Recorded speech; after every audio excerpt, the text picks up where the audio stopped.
keynote speaker, not just first, who's Mr. Neil Chue from the University of Edinburgh.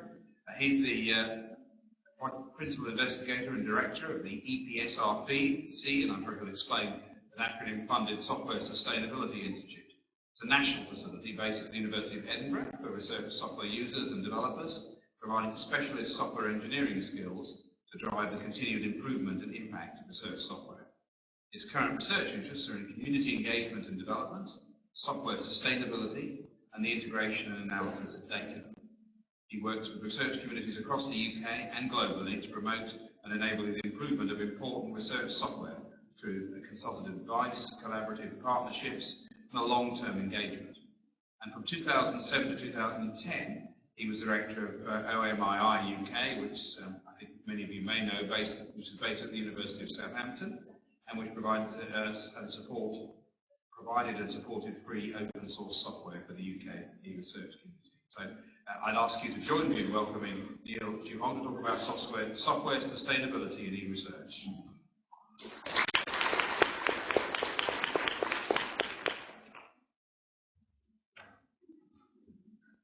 Thank you, Nick, and thank you, everyone. Thank you especially to all of the program organisers who invited me here to take the graveyard shift.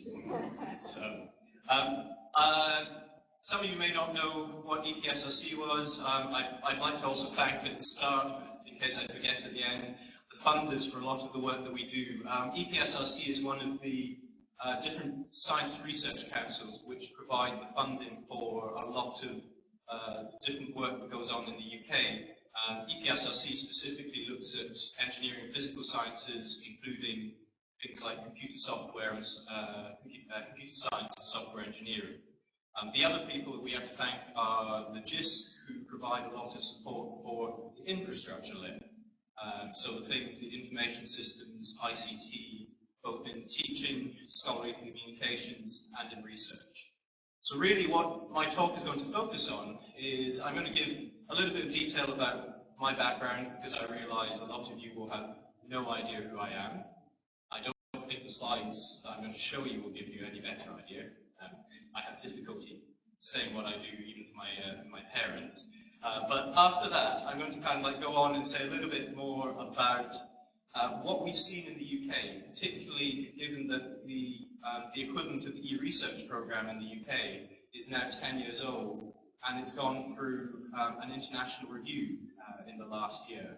And we've seen a number of different things come out of that, and I'm going to concentrate on some of the things we've seen when it comes to the software that's been developed in the e-research program.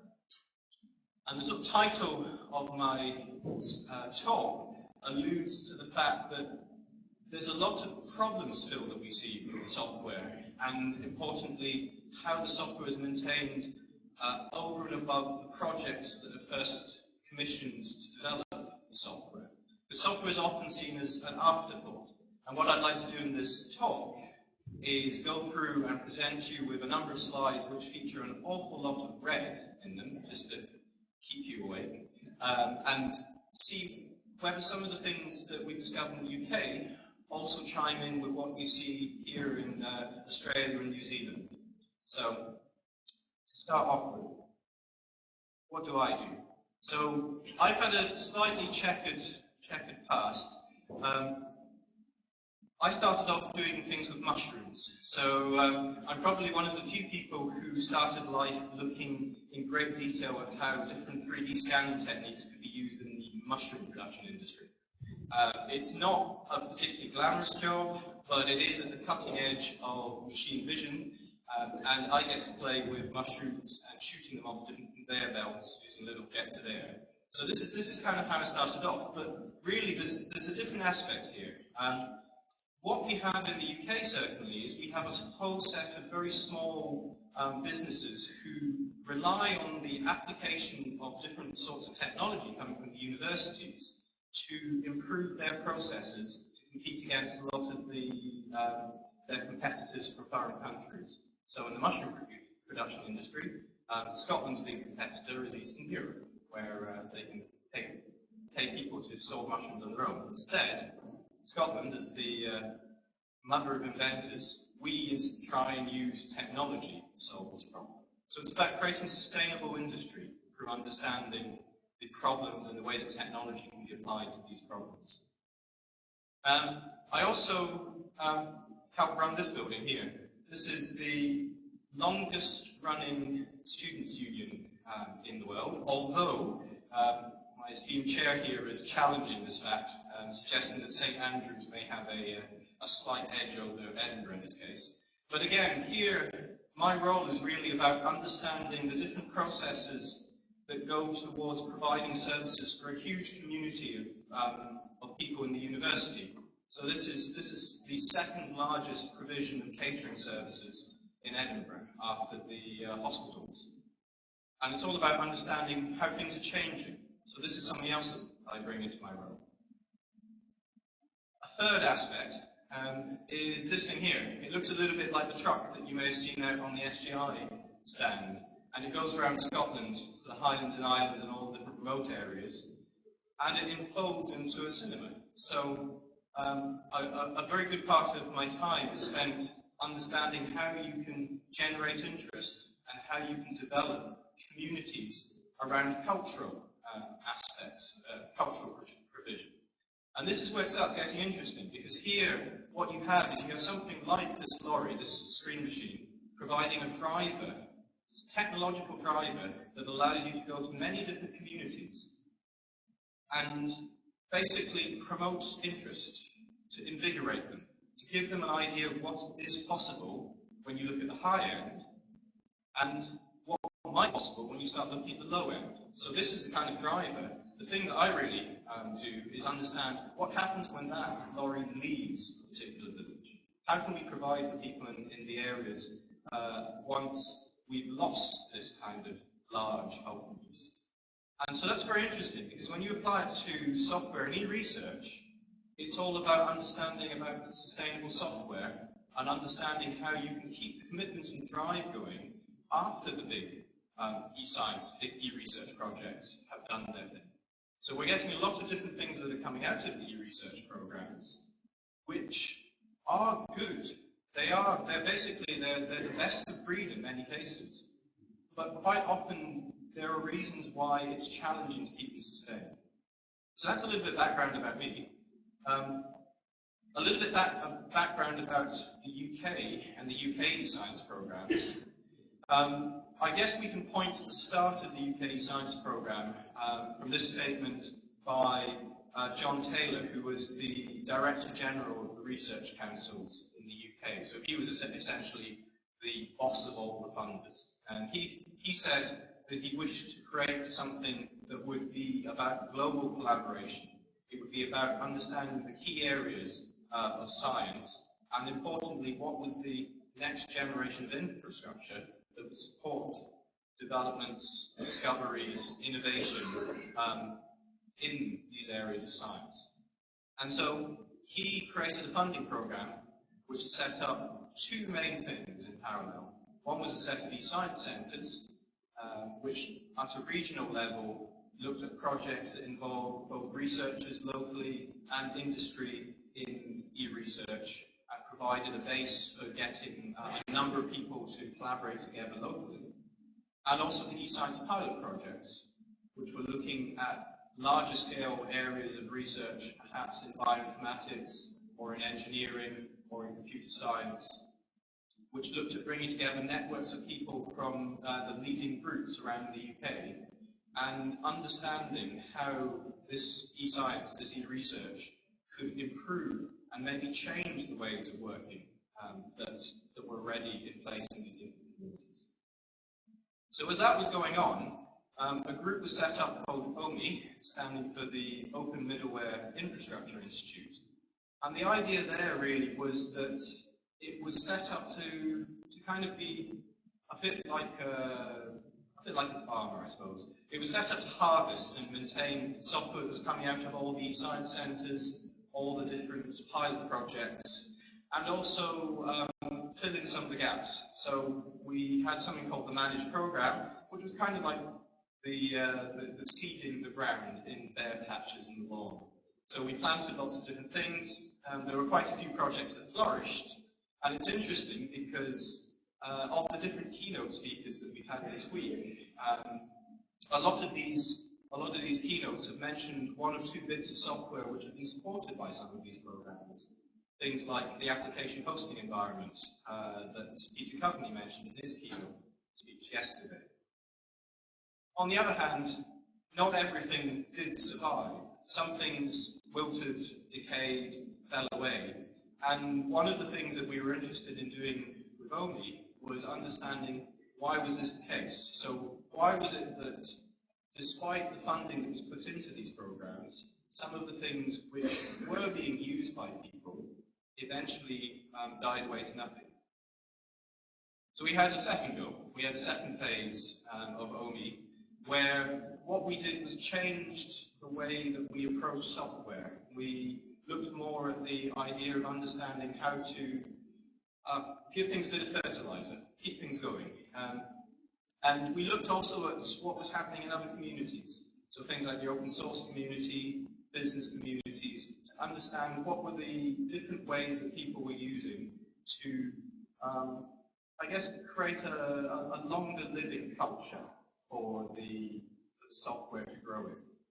We brought in a number of the different people, and this is where I came in as well, coming from a project called Obsidai. We brought in a number of different pieces of software that had been created out of the pilot projects and looked to see how they had survived in spite of, or despite, the fact that there were many other bits of funding going on, such as OMI.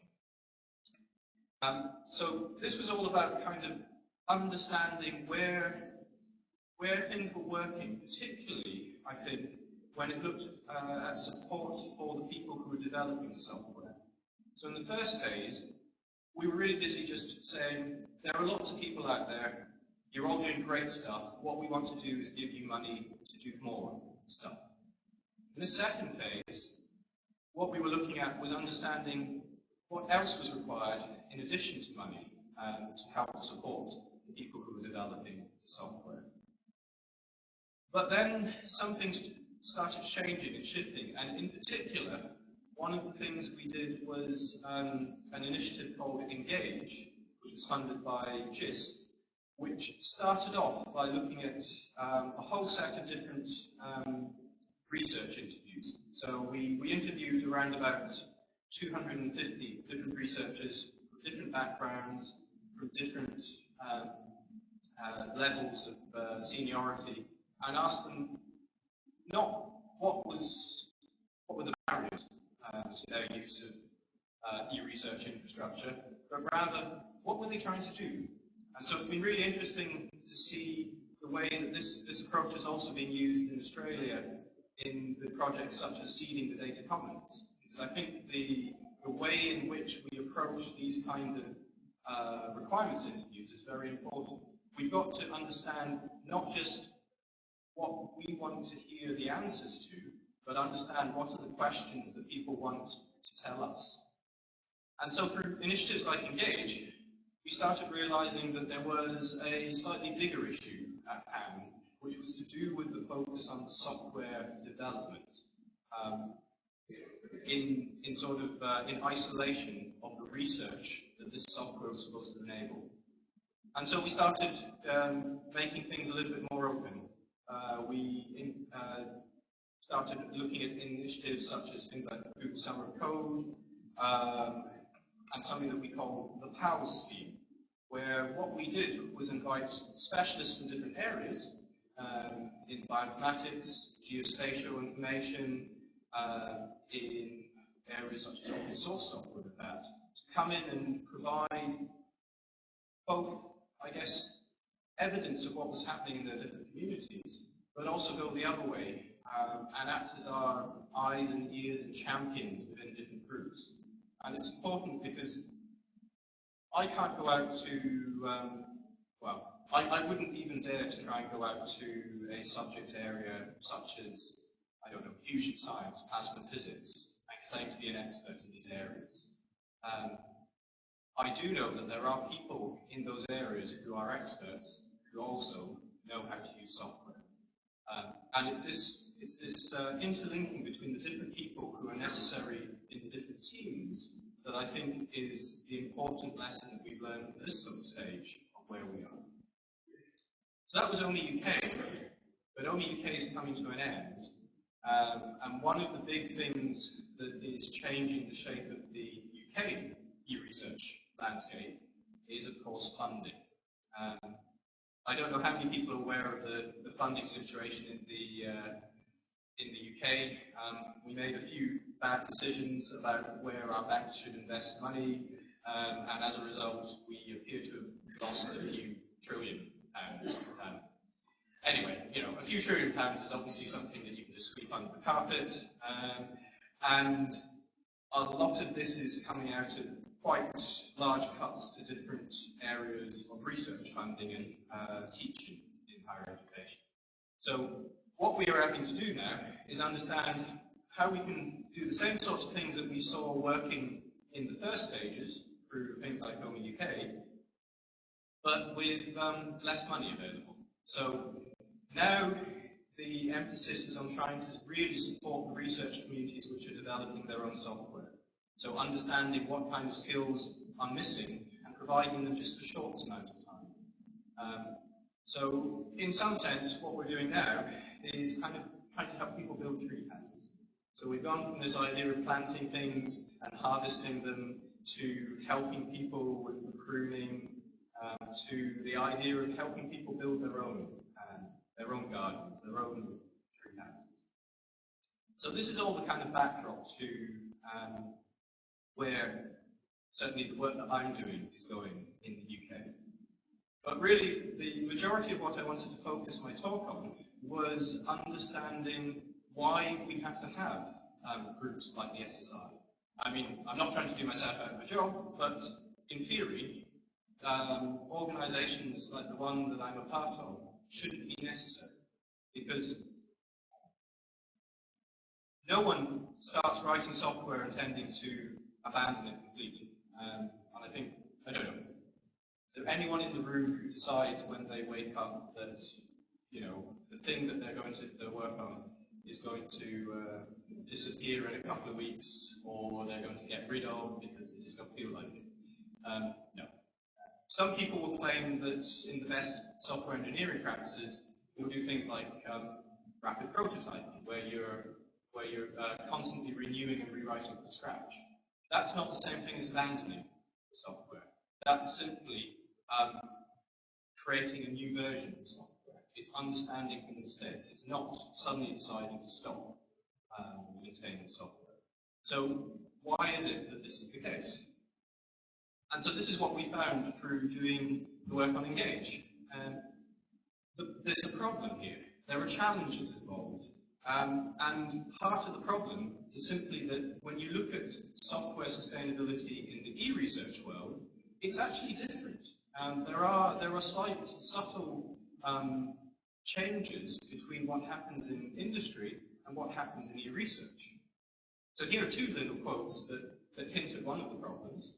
The first one is from one set of people we interviewed, where they suggested that the ongoing maintenance of the software was not really the problem of the researchers. They wanted someone else to take it on.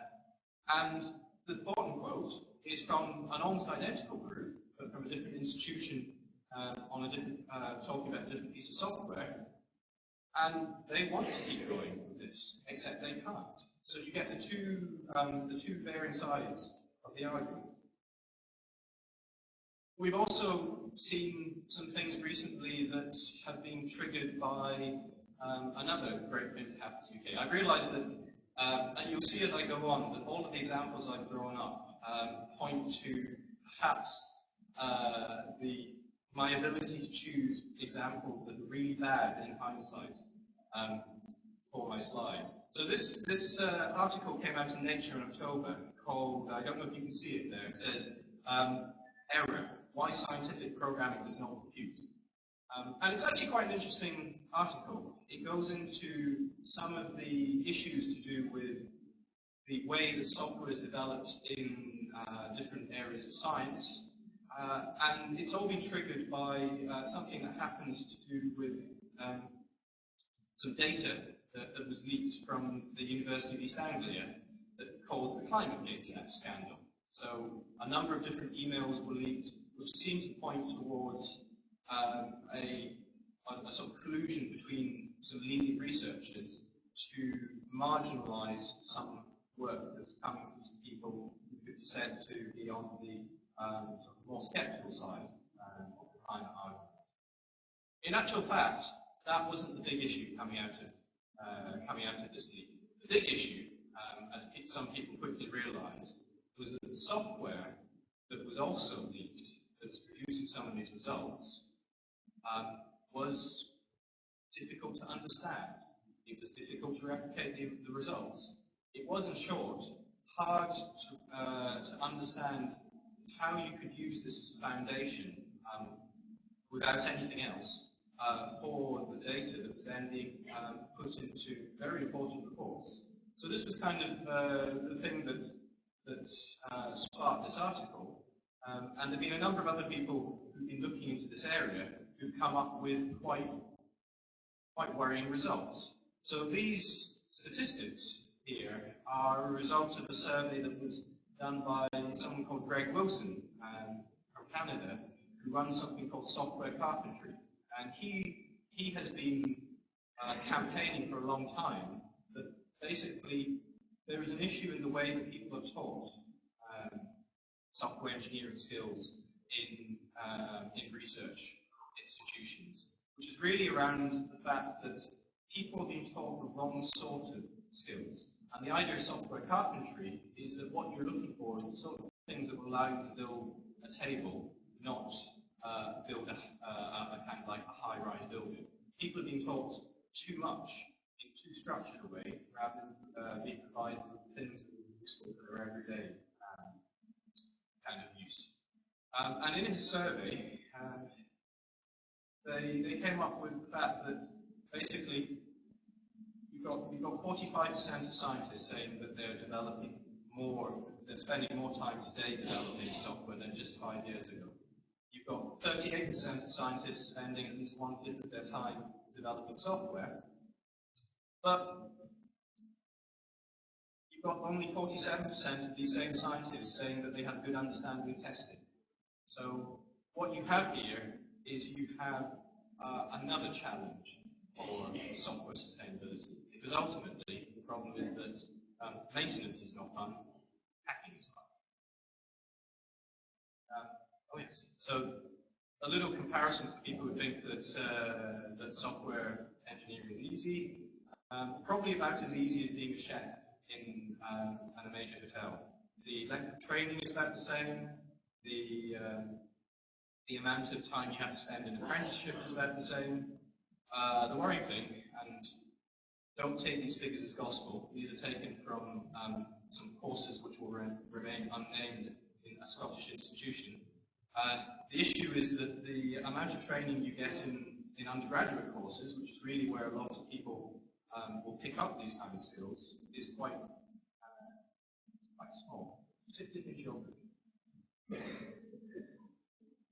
So that's one challenge, the challenge of why, the challenge of basically whether we have the skills and the understanding to create software. Another challenge in research comes from this problem to do with time and time limits. Software development, when you look at it in most contexts, comes in different stages. And even when you apply it to e-research, you have this idea of a set of stages, where you go from an idea to a prototype, to something which is research quality, to something which is supportable, something which may be a commercial product, for instance. And a lot of the funding that we provide, certainly in the UK, is really looking at how you go from the research to the supportive. If you're looking at funding for software in other areas, it's not really funding for software, it's funding for research. And that is probably as it should be. But what this means is that we don't really concentrate on all of the other stages. We don't really look at how we can create better software when we go from an idea to a prototype. We certainly don't spend enough time looking at the ways in which we can create better software just at the start of the large project that goes from a prototype to a research quality road. And I think it's only now that in the UK we're starting to see this change with things coming into the grant proposals which force people to look at what's going to happen after the end of the project. How are things going to be exploited? But more importantly, how are things going to be taken forward if, for instance, changes are needed? So that's one aspect of the timeliness of software development. The other big thing that hits e-research is that because e-research is almost by definition multidisciplinary, interdisciplinary, and I think that's one of the best things I've seen about this conference, is just how many different disciplines are represented here, is that the timescales don't synchronize. So we may have cutting edge research in computer science, say, going on, where we're taking an idea, we're coming up with proof of concepts software, and we're proving the hypothesis. And then we're getting applied research in a particular domain that sees this work that's been done by the computer science researchers and says that would be useful for us. But then there's this gap in interest because it's already a solved problem in computer science, and yet it's not being implemented in the application domain.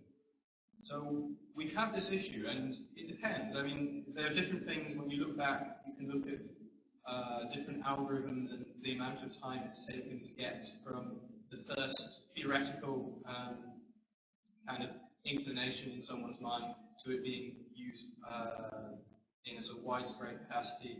Sometimes it's very short. If you look at things like the Aries algorithm in databases, it's 5 years from coming from being first published to going into mainstream database servers. If you look at Bayesian statistics, 2 centuries between going from a nice idea dreamt up by a member of religious order to something which is used pretty much every day to sort out spam that comes into our email inboxes. So we have all of these different challenges.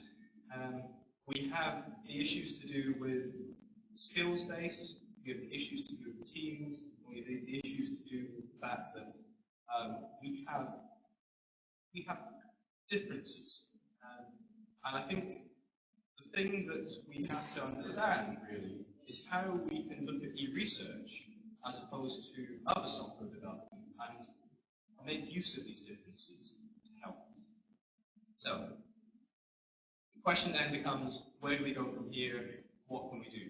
And there are a few things that tend to come up in discussion, and I want to kind of go through 3 things that cause us, additional inquiries. So the first thing is that in e-research, software is no longer easy to define, let alone sustain. We saw earlier in the week a whole load of presentations that looked at workflows. So in workflows, what are we trying to sustain now? Is it the workflow? Is it the software that runs the workflow? Is it the software that's referenced by the workflow?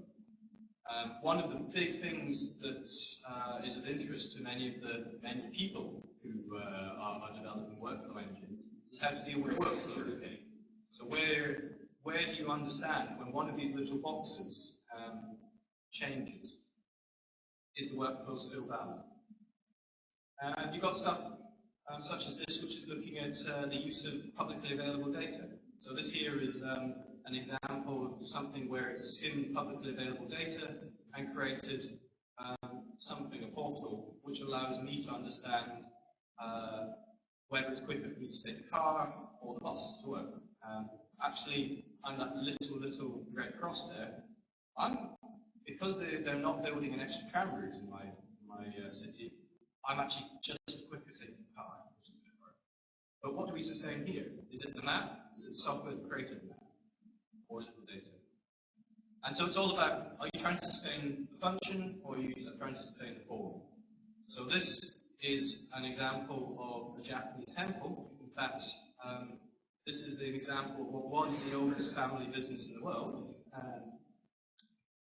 And one of the things that's interesting about the way that we look at sustaining other objects is here, what you have is something where you've sustained the sort of the function of the building without actually keeping any of the original pieces of the building. So as things have decayed, they've been replaced, and you're keeping the function, but not necessarily the form.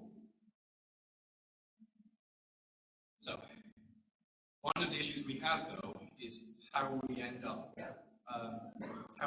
keeping the software. So in some cases, what happens is that people say, well, aren't repositories the solution? Well, I would say the repositories are not the solution. They're only a mechanism for helping sustain things. And there's a problem. I don't know how many people have seen the definition of what a repository means. So most people take the first definition, receptacle where things are deposited or offered for sale, maybe. That's a good repository, right? The second definition is more the case for software. It's a burial place. And there's the problem. So preserving something, like the Egyptians did, thinking that this would take them forward into the afterlife, it's not the same thing as sustaining. And I think when you look at software, it's really the case that preservation of software is difficult. And that's not to say that we shouldn't be doing it, but it is difficult. And what we have is really something that I claim is the zombie effect, where when you try and preserve software, it's just not always all there when you come to resuscitate it. And there are many different reasons for this, but mostly it's because there's a complex set of dependencies. Unlike other digital objects, software is not really one object, it's a series, a set of objects, and we need to be able to define all of the different links between them. And there has been a lot of work in this area. There's a couple of links there that you should probably get on slides later, looking at things like the significant properties of software, or the purposes and benefits of software preservation. So there has been a lot of good work in this area. But it's all pointed to one thing, really, which is that software has the lifespan, the sort of decay lifetime of an apple. It's about 12 months. So if you left software on its own in a repository, even well marked up, but with no idea of how to maintain its dependencies, it will decay after around about a year. In a year's time, you would not be able to reuse that software without making changes. So that's quite an issue. But it's something where there are a number of different approaches, and really I think where we're trying to go towards is this idea of migration rather than simply sticking something in a repository, even with the best curated method. Little side note for those of you who were at dinner with me yesterday, it's actually very difficult to find slow shambling zombie images these days. And so if anyone is interested, I think there's a very good paper to be had in the zombie acceleration effect. So the next thing that people say to me is open source the solution? Well, it's not the solution, it's only a mechanism again.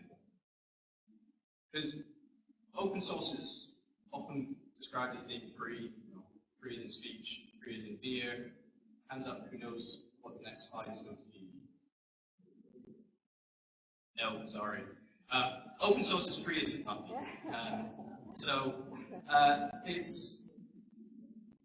It's a problem because it looks cute, doesn't it?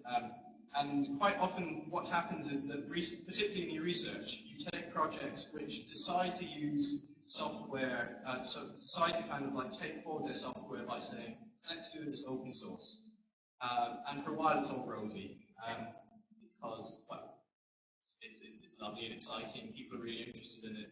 But the problem is that as it grows up, it needs love and attention, it needs someone to scoop up all the messy bits that have been left behind. And as a result, many of them get left abandoned by their owners. If you look to see all the projects that have been put into SourceForge, there's only a small proportion that are actually actively developed. And what we don't want is open source simply to be an excuse to basically mark a project for death. It shouldn't be like that. What we're looking for is really open source as a mechanism to allow others to come in. And the problem really is that what you see is not always what you get. And that little puppy there grows up into this big great Pyrenees here, which weighs about as much as I do. So that's the problem, really, is that open source is not just a license, and people consider it as a license to print free effort, really. And very rarely go through all of the different things that are needed to make this kind of approach work. All the things such as contribution licensing agreements, proper governance structures, and so on. And I certainly think if you do this, if you go through this process, you're getting towards a mechanism to help the software be sustainable. But I think the important thing is that it's not just the fact that it's open source that helps the software, it's the way in which you choose to do things. So one of the issues is that it's quite confusing to understand what the business models are for software sustainability, particularly in e-research.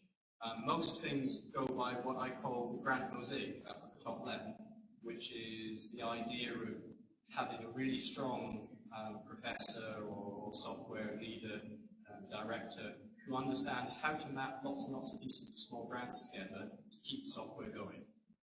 And whilst that is a mechanism, it's not the best mechanism.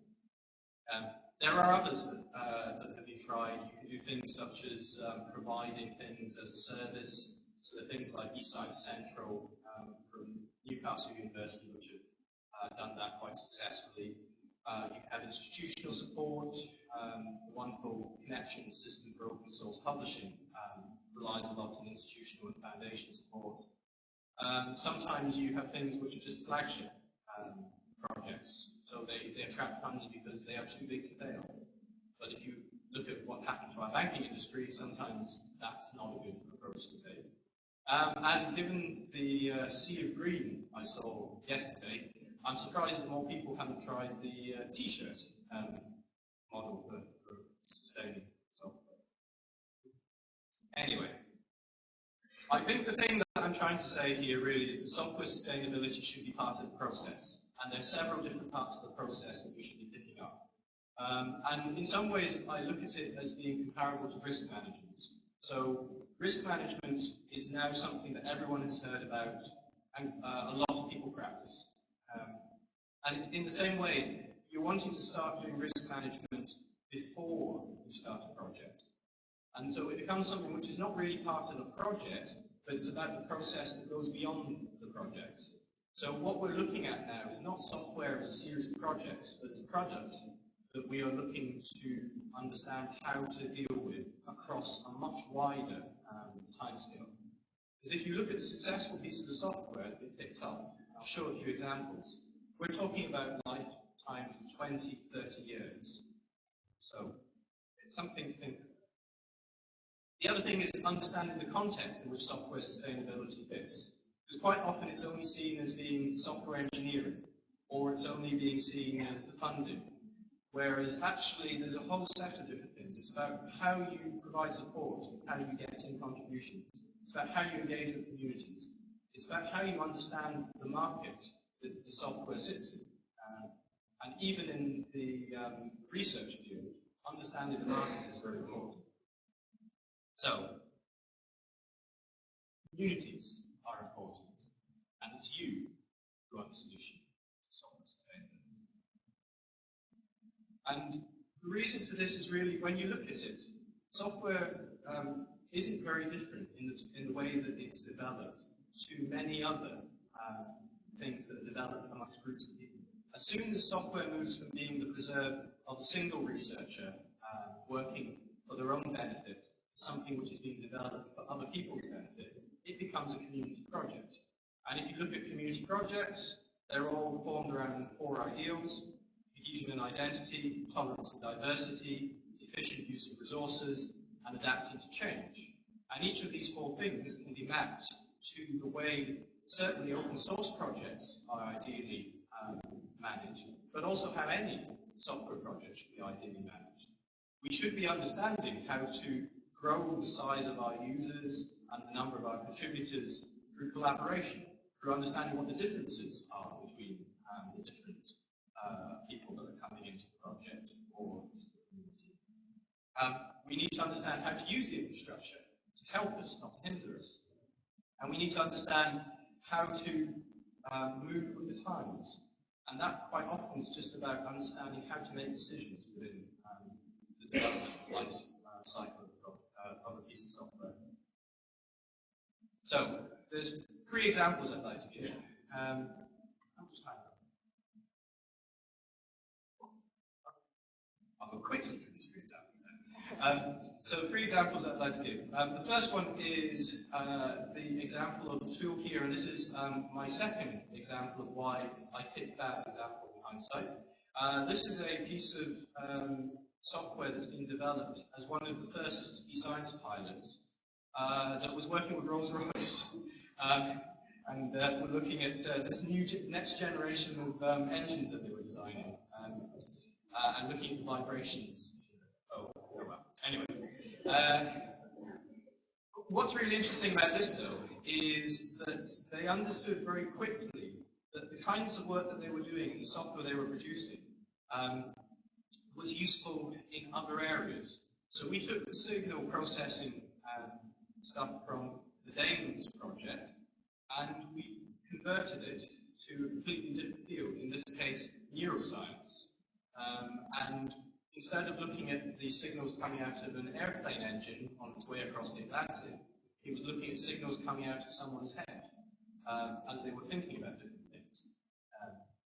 Both require taking off the external casings, but one's messier than the other. That's not the really interesting thing. The really interesting thing about this is understanding that the work they did in improving the software in the neuroscience domain was able to be fed directly back for another project called Broaden, back into the aerospace industry. So what you now have a cycle, because you've understood that the customers in different research areas are in fact looking for the same things, a cycle of sustainability, where we're able to make improvements in one domain and transfer them over to the other. So that's one thing I wanted to show. Another thing that we see here is understanding how you build community. So how do you grow the number of people using and contributing to a piece of software? And this here is a screenshot from one of the later interfaces to PetStep, which is a sort of computational chemistry code. And the interesting thing here is they've gone through all the stages that I mentioned before. It started off as developed by a single individual, then it was developed by a group of people within the same institution, then by a consortium spread across a number of different universities. Then it went over to industry. Then, interestingly, it came back again and became a community project. And the teams have changed, and some of the leaders have changed as the project has progressed. So what we've seen is a piece of software that has built capacity and capability through engaging with the changing community as it's gone on. So it's done things such as change the governance model as it's moved between the different stages. It's looked at the different ways in which you get in requirements depending on the maturity of the software. And yes, it's changed the personnel involved as the software has matured. And so the third example I was going to show is something where someone from not too far away from here has just been awarded a Lifetime Achievement in Open Source for, and that's the creation of the R Statistics package. And with the R Statistics package, what's really interesting is the way that they've encouraged people to contribute to the project. So this is something that started off with a couple of developers in 1993, but very quickly realized that by providing the very basic things that you need to encourage contributions, a website, a means of telling people what you're doing, a mailing list so you can communicate both ways, a code repository so people can pick up the software, and an issue tracker of some sort so that people can have an idea of what's going on, build roadmaps of it, you can understand dependencies. By putting these things in place, the community has very quickly grown. It's gone from 2 developers to 11 developers once you got 4 years down the line. And then importantly, you had a number of different communities coming on board. Bioconductor community coming on in 2001, getting in things such as people interested in internationalization, localization, and then developing an entire community, the RForge community, that allows people to contribute. And now, just the bioconductor package has 33 core developers. In total, the number of people who are developing within this framework that these couple of guys started off with is over 1,500. So here we see an example of a group that is actively sought to try and get people to engage with them. So I think I'm going to run out of time. So I'm going to quickly, I'm going to skip some of my slides, which I think you'll be able to get from the website, and just try and put forward some key messages just to finish off. And really, they're all around this idea that people should reuse and not reinvent, and innovate, not replicate. So one of the things I'm going to suggest, and this is completely kind of based on my own fanciful thinking, is that there's this idea of software maturity. And I like this because basically everyone has to have in their presentation a curve that looks like this. You know, there's a Gartner hype curve.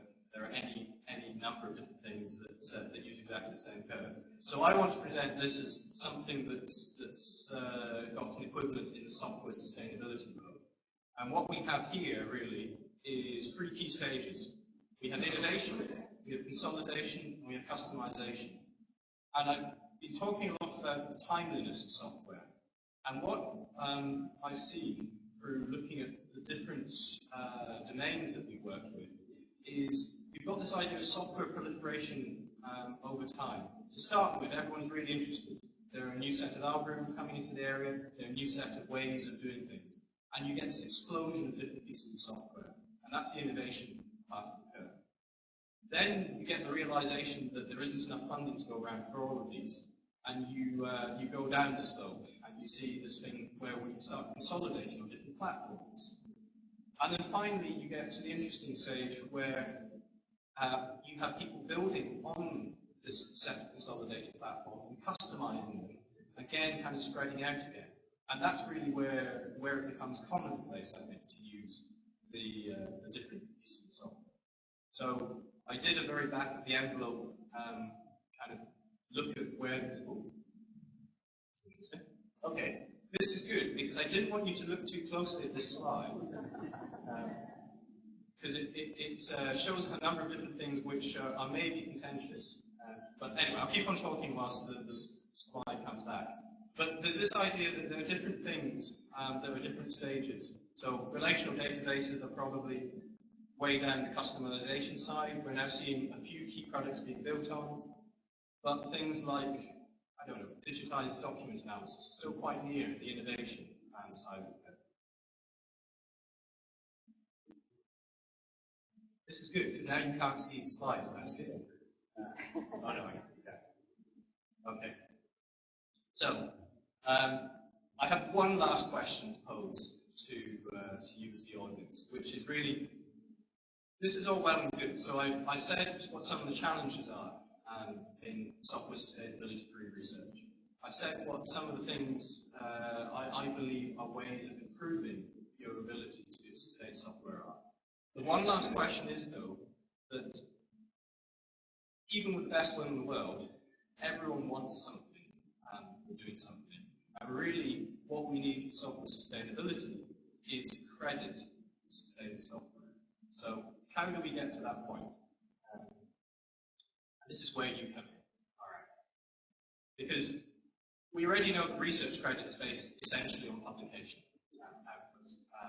For better or worse, both the UK and the Australian systems for sort of research assessment are currently, although that's changing, based on this idea that the more publications you have in highly rated journals, the better you are, the more money you should get from your blog grants.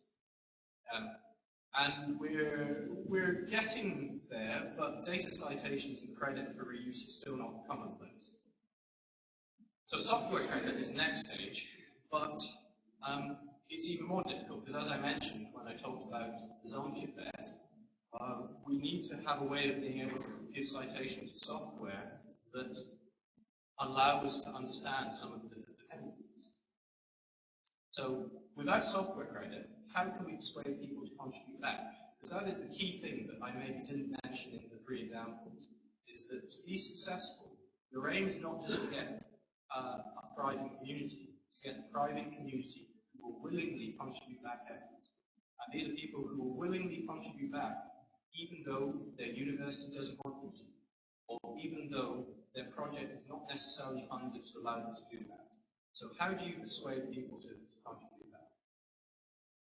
And, well, you're the researchers, you're the users of the software, you're the providers, the developers, and the funders of the software, so I think it's up to you guys. And this is just my holiday snap. One thing that's really quite interesting, I think, is that when I was wandering around the posters, is we've got this idea here, coming from one of the ANDS posters, of building a culture of data citation, which has the reward. So if you can do this in Australia before we can do it in the UK, I'm coming down. So I'd like to thank you very much for basically spending time when you could be going back to your own homes and your own families, listening to me. I hope that I've been able to give you an idea of what's been going on in the UK and where we've got to, and also an idea of perhaps where we should be going in terms of software sustainability. And I do think that the important thing to remember is it's all about you. Thank you.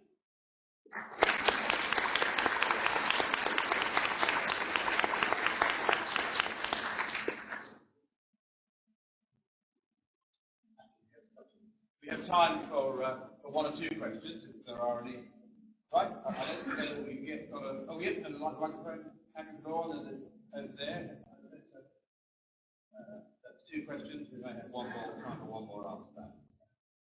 So Neil, thanks for sharing your wisdom with us. So I guess with communities, you can have a few big communities, or you can have lots of small communities. In your view, what are the implications of this community-based approach for whether we should aim for lots of projects that perfectly meet the user's needs, or a small number of big projects that don't quite meet their needs? I think, or is that a false dichotomy? Yes, I think there's, when you talk about maybe the community side, so I'm going to take your question in 2 parts.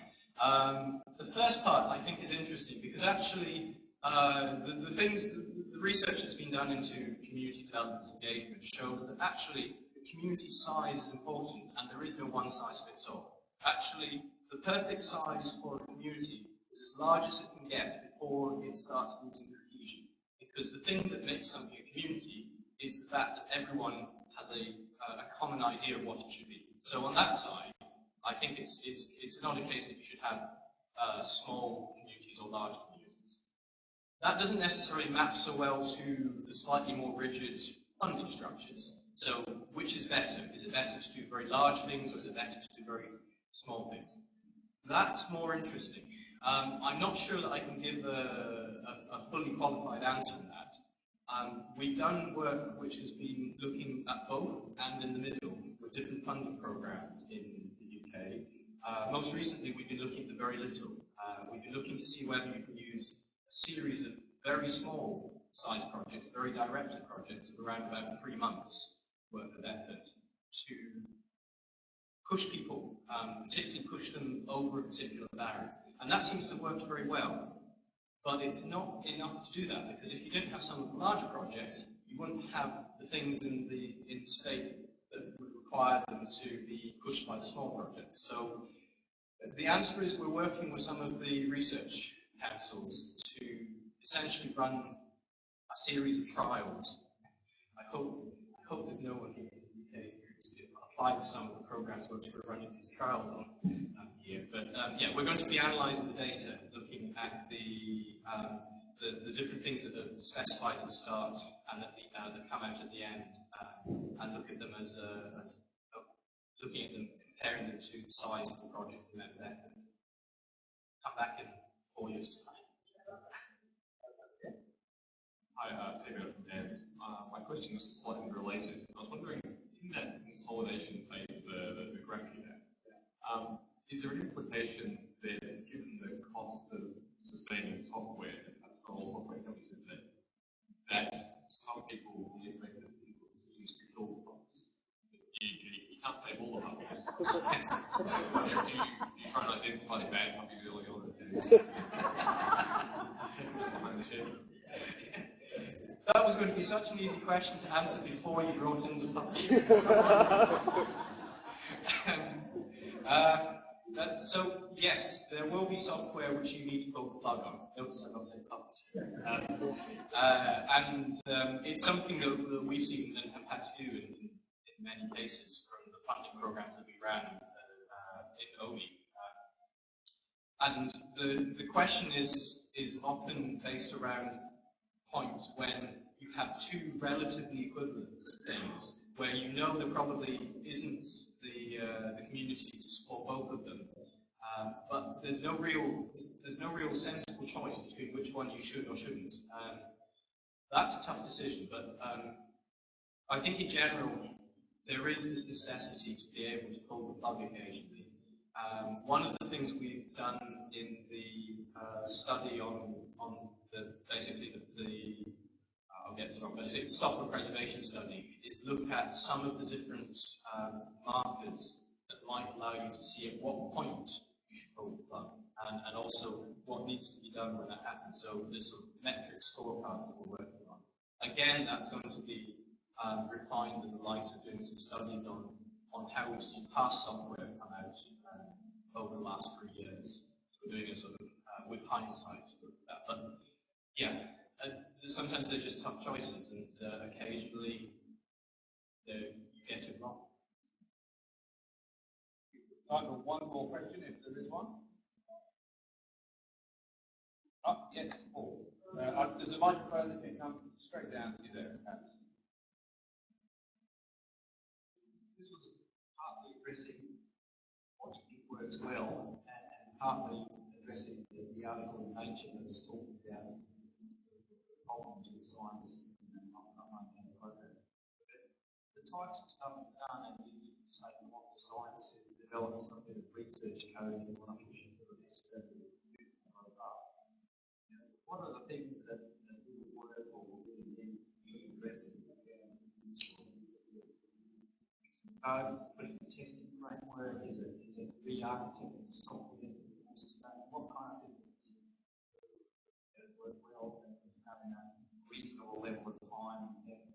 So that's actually one of the slides I had to skip over, was some examples of the different things that we've done just within, say, the last 6 to 9 months with different projects.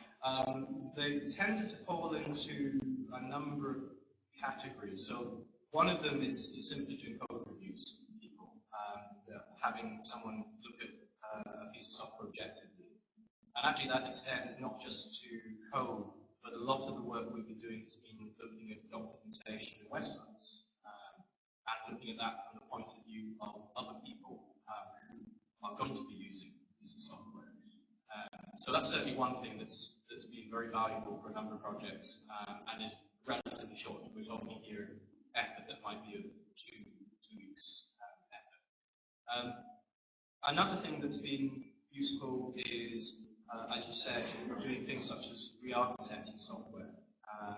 So in particular, what we've been doing, that goes back to the kind of like maturity curve that I've shown earlier, is we've been looking at software which we believe, and the communities believe, is sort of at that top peak and needs to come down in consolidation. And working where we can. So in this case with the Fusion community, to consolidate all the number of extensions that they've made to a particular platform for plasma turbines, and consolidating different visualization extensions that they've made to this, so that eventually what we'll have is a piece of visualization code that will be standard in the same way that the turbine code is standard. The third one is a bit odd. The third one is actually the work that I tend to do, because the rest of the people in my team, there's some very skilled software engineers, there's some very skilled writers, and there's even one person who's an ex-patent lawyer.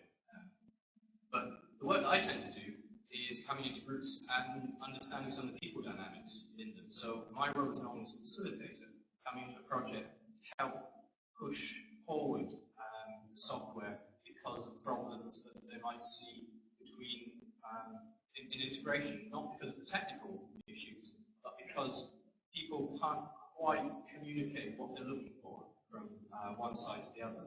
And I think I've seen a number of presentations actually through the conference that sort of show that there is a real need for effectively facilitators to come into projects to make them work well. And I think that's a role that's often forgotten about.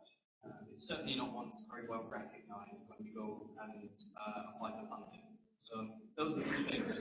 There's sort of base software engineering, there's the idea of kind of looking to consolidate and doing kind of the larger scale software engineering, and then there's the facilitation.